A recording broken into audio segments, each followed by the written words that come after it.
because I think people who are listening from home are going to be listening to what you were saying and saying, what do you mean no lockdown or we understand that Korea was the strongest lockdown and that's why you guys got it under control. And that's why everything was, got cleared up a little bit faster or whatever. So let's talk a little bit about what's really going on as opposed to what the impression of what is going on in Korea.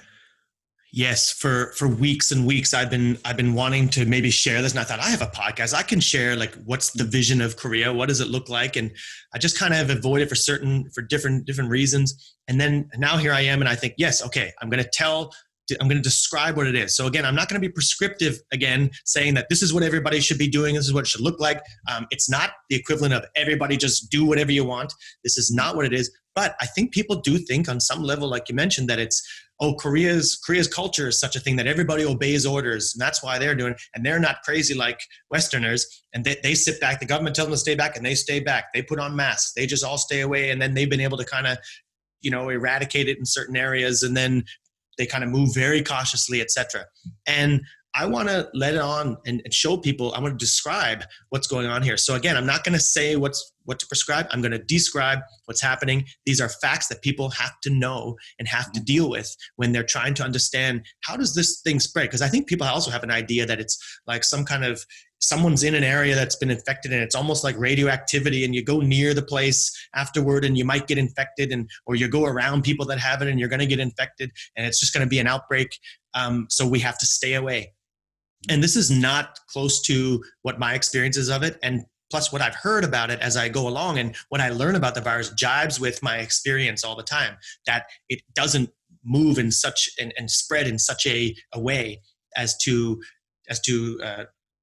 command lockdowns and separation, such drastic separation. So what's going on in Korea? The first thing to know is that there have never been lockdowns. So some government institutions definitely shut down. Public, government schools closed down. Now, some of them have gone back to school this week, and some of my kids are going back to school next week.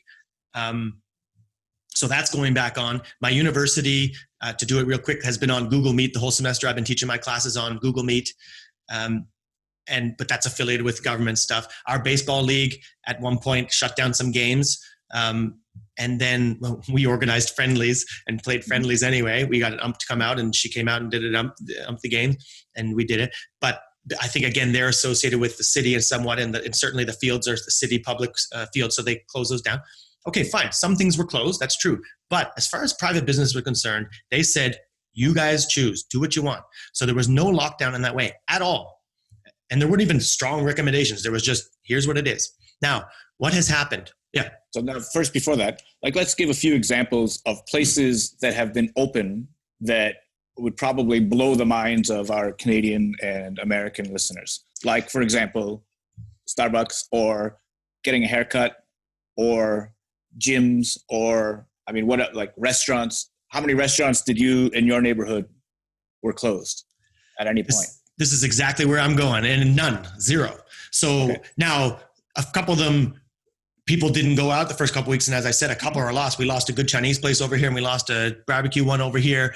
And because people just kind of didn't go. And again, people didn't go. Yeah. And this counters by their own choice. Yeah. This counters that idea that people are going to act all irrationally if they're left free, by the way, but we'll leave that for now. So restaurants have been open, and my wife and I, from the very start, we're going to restaurants. We have been regularly. And it's not just a couple people. We're in there and it's packed in there all the time.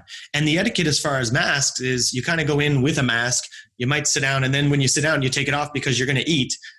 And the servers have masks, sometimes they don't. And then everybody in the restaurant effectively doesn't have a mask on, is sitting around and just going. This is, and the way you have to extrapolate, this is night after night in my neighborhood, and then other neighborhoods times 1,000, times millions of people. Korea is highly densely populated, as you know, and it's just people out eating in restaurants. Starbucks, coffee shops are the same. We go in, I might order. If the guy's got a mask on, I put a mask on and order, and then I sit down.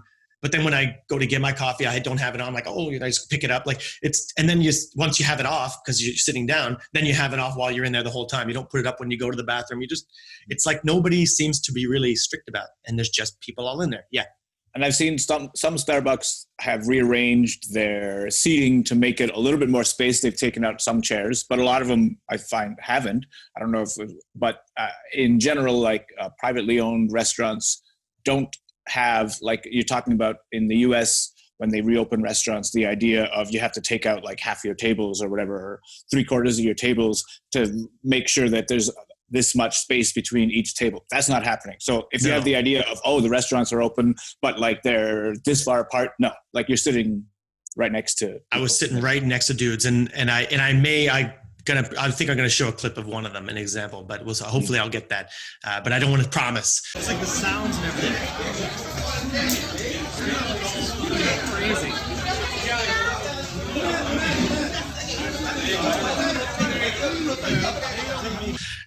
But anyway, but I mean, that's just the story. They're right next to you. There's a table of people right next to you. They have not changed. I've not seen anybody rearrange. I didn't know Starbucks was doing that. But there you go. People may. You can do it, right? Yeah.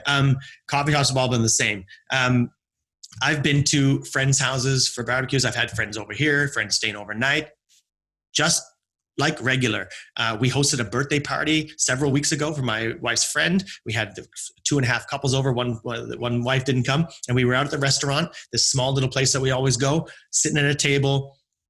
There was like 5 tables in this small place, like 18 people in there, just loud and constantly people turning in and out of that restaurant all night. Then we came back to the house at the table, a bunch of food and stuff going on, cake, pictures, photos in front of the thing my wife set up. And it was just, it was a just regular thing. Now, it is true, when we met, we weren't hugging and shaking hands as we do when we usually first meet, but that was about it, right? There was that. You mentioned haircuts. I've had my haircut twice in the past couple of months. The gyms. I'll tell you about my gym. My gym, I just didn't go for a while at the very beginning, and that was, again, my choice. I just kind of thought, well, certainly the first couple of weeks. And then after that, I just like, I'm still not interested in going. I can go outside. I go running, do some push-ups and pull-up stuff outside and whatnot. And I just had fun. So I went back several weeks ago, and then the owner, I learned from him, he was there today, and he said he had been closed for a week, and that was just on their own. Again, it's all about various gyms follow their own policies. They had been closed for a week, and that was it. Now, when I go to the gym and I see the guy's in there and he's working out and he's got a mask on, I put mine on and work out with my mask on. But if nobody has it on, I don't. And for the most part, in the last 3 or 4 weeks, I go in and a few ladies are there, no masks. So I just no mask, go. We just been going and the coach, he's doing, the owner guy's doing one-on-one training, personal training with the woman, and they're not wearing masks. So they're just in the gym. Now, your gym was different. What did you guys do? So my gym, and I think this was like a government recommendation. They, like, during that period of somewhat of I don't know if it was a lockdown or extra care where, they're saying, okay, we're going to be paying extra attention.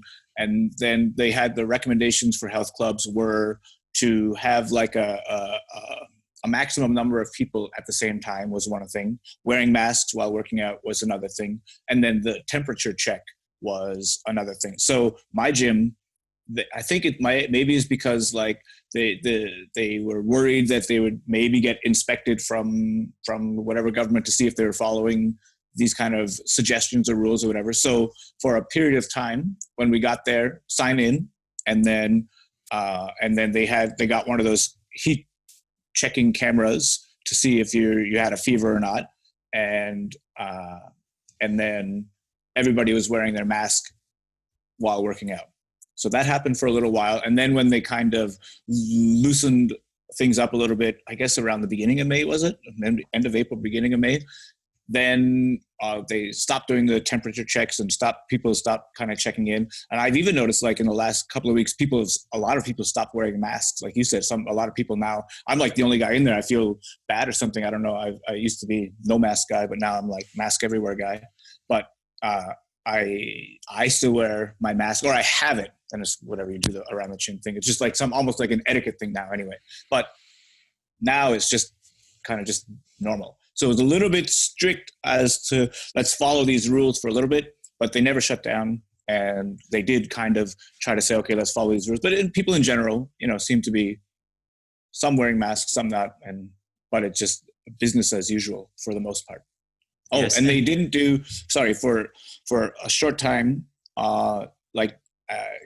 standard in Korean gyms is to provide like workout clothes, t-shirt and shorts and towels. But for a little while, they stopped doing that. They said you have to bring your own stuff, which I always bring my own stuff anyway. But Me too. but they did stop that for a little while as part of that campaign. Well, there you go. And I had another student, my university student, said that his gym is closed or something. And I wonder where he lives. Probably lives in Seoul. And that just shows you a couple of things, right? Your gym is in a busy area, right? My gym, I'm in the suburbs. It's pretty quiet. There's only ever a few people in there anyway. So again, this just shows you the idea of why freedom is so important, because people can make policies according to their own circumstance, according to the number of clients they have, who their clientele is, and what they demand, and what they're afraid of, and what they're not, and what they're willing to put up with, what they're not, according to their own needs as far as their financial stress on the thing, like they need to stay open or not, if they can survive it longer. There's all kinds of factors that go into it. And when the government says, you can't go anywhere, or you can't, this is what you got to do, and everybody has to follow it regardless if they're in Seoul or in the countryside, right? It doesn't make sense, like to put a blanket things. And this is whatever the government decide is necessarily suboptimal for some people, right? Overall. But when people make various choices, it becomes as close to optimal as you can get, because individuals are making choices based on their own circumstances. This is what freedom looks like.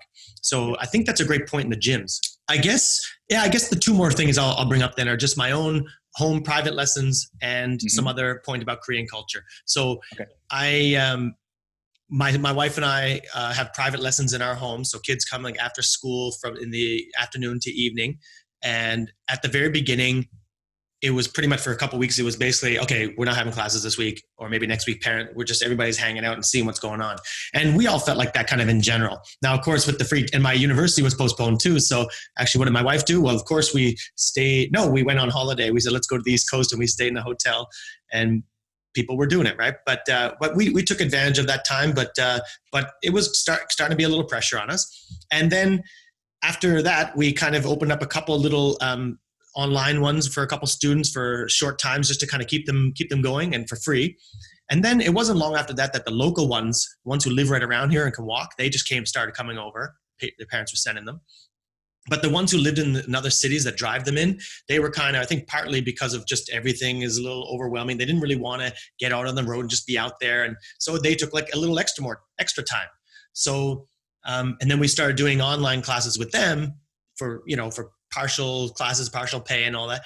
And then it wasn't long though, certainly for the past 5 or 6 weeks, we've had kids in our house. So classes are back on schedule, and we've actually added a couple new classes. So we're back to kind of full operation and all that. And what I want to bring this up, I want to emphasize this, because this is not just someone like me who thinks, well, I think it's nothing wrong and I'm a healthy guy and all that, so I don't care and I'm going out and doing whatever. These are parents sending their kids to not a stranger's house, but like a person that's not part of their family, et cetera. I mean, they're sending their kids out. Parents believe this is not a risky behavior to send their kids. They think it's worse to hold back and not have them pursue their classes with us. They feel that's riskier. Yeah. They feel that's riskier. And it's like, and of course they also have seen what's been going on in Korea for a long time, which encourages them, and they start to understand, oh, this is not quite how some people characterize it. It's just not what people think. It's not going to spread the way people think just from being in a room with somebody. So they've been sending their kids, and I think that's very important. And what I ask myself is, what if it had been illegal to do that? And if it were illegal to do that, they would have suffered because they wouldn't have got what they want. We would have suffered because our income would have taken a big hit, and people go, oh, boo-hoo. Well, yeah, it's okay. Lucky for us, we might have been able to sustain it, but a lot of people can't. And as you go along up the chain, it gets to be more and more pressure. And you see that happening at home. It's starting to hit the kind of middle range people. And that's why we're starting to open up the economy a bit. Whereas at the beginning, people were crying and screaming for it. And we were like, oh, just stay home a bit and work from home and, and all that stuff. And I was crying out at that time, like, this is people's lives. Now people are feeling the pressure, and we're starting to go, well, we should have to find certain ways to open up. So let's do this and that. But it's still too much of the government blocking us from making rational choices that we might make according to our own circumstances. And I find that the big crushing thing. As far as Korea, one more thing, we talk about these restaurants, we talk about everybody just going around, out and about, shopping in shopping malls, living regular life. And people might bring in, well, again, Korean culture, they're just a little more polite than foreigners. And I don't trust Westerners, people at home, because they're just going to do whatever. Again, sneezing in people's faces and acting too, just being too reckless.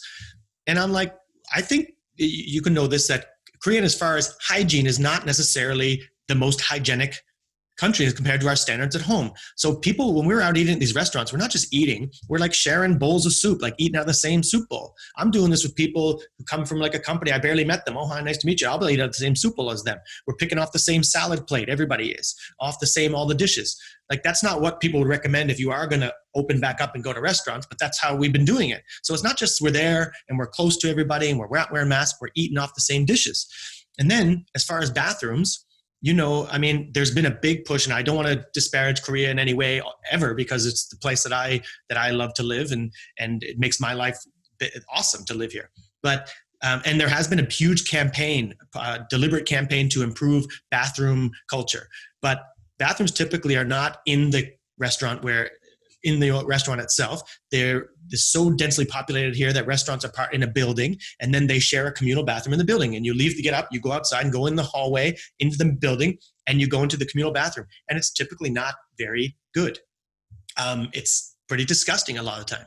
Would you? And the idea of having hot water, soap, and something to dry your hands off with are also not necessarily there. And I'll give you a quick one on my gym. So during the kind of heavy, like when things were getting real serious, and before there was no soap in the gym usually, or soap in the bathroom at the gym, right? And it's the same idea yours. We go outside the gym. It's like everybody on that same floor, which is only a couple of businesses, share the bathroom, but there was never used to be any soap in there. During the kind of the focused period, they started having the gym put pump soap, but water is still cold water, and there's not even a dryer or anything in there to dry off. You just like wipe off yourself, right? And then, but once they loosened up the rules a little bit, the soap disappeared. So we're back to no soap in the bathroom. Yeah. So typically at these restaurants, I go there and there's no pump soap. And if there is soap, it's usually this horrible bar of soap that I am not touching, right? And if there is any, and that's usually gone soon anyway. So the idea that Koreans are just so prim and proper and all that, and of course the behavior, like a lot of the time, there's a lot of hawking and spitting on the street and stuff like that kind of turns a lot of foreigners off. And again, people are doing different things. Like, I've been teaching kids a lot over the years to you got to sneeze in your sleeve and stuff. This is pre-pandemic over years, but they just kind of cough and sneeze in places. So they're just not as aware as the stuff. Now, hygiene they're hyper aware now, and people are practicing a lot more hygienic behaviors. But I'm just saying that this is like, on top of all what I'm talking about, this is also true as far as culture. So I don't want to buy this argument that Korean culture is what's keeping them from something. Now, as far as Korean culture, it is true that they were well prepared for the pandemic. They had great testing in the beginning, but it's not just the testing that's keeping me safe. It's, it's also the great information they share. So when there is a bunch of cases in Itaewon or at another place, they put out that information, and then they say where the person had been. So people kind of go, oh, we were like, so if there was one over here, say there wasn't. But if there was, we would say, oh, me and my wife would go, where have we been? We were there. We might want to hang back a few days. And in fact, one of my students recently, her and her daughter had been been out somewhere where there was a case, and then they just kind of held back and they didn't come that week. And we did an online class. And then, but now they're back. Now she's back. So it's like, that's the kind of stuff that's been happening